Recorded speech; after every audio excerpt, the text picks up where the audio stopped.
MLA Kaushik Reddy arrest. మొత్తానికి MLA Kaushik Reddy arrest ఏదైతే ఉందో అది ఒక న్యాయపరమైనటువంటి అరెస్ట్ కాదు, ఆరోపణలతో కూడుకున్నటువంటి అరెస్టే.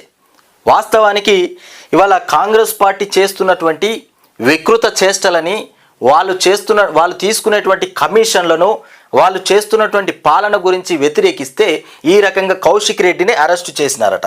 మొత్తానికి కౌశిక్ రెడ్డిని ఎందుకు అరెస్ట్ చేశారు?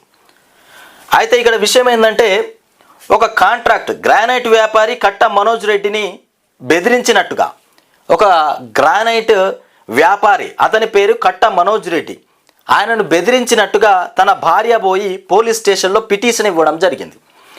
ఆ పిటిషన్ ఆధారంగానే కౌశిక్ రెడ్డిని ఎయిర్పోర్ట్లో అరెస్ట్ చేసినారంట. అవి ఆరోపణలు మాత్రమే అంటున్నారు. మరి బెదిరించిండా, బెదిరించలేదా? ఇక్కడ చూస్తే విదేశీ పర్యటన ముగించుకొని వస్తుండగా ఏర్పడ్డటువంటి దుశ్చర్య. ఇక్కడ చూస్తున్నాం కదా, వరంగల్ ఎంజీఎం దవాఖానా అత్యవసర విభాగంలో హుజురాబాద్ ఎమ్మెల్యే పాడి కౌశిక్ రెడ్డికి వైద్య పరీక్షలు నిర్వహిస్తున్నటువంటి వైద్య బృందం. పాడి కౌశిక్ రెడ్డి అరెస్టు అనంతరం మొత్తానికి ఆయనకు వైద్య పరీక్షలు అయితే చేస్తూ ఉన్నారు. ఇకపోతే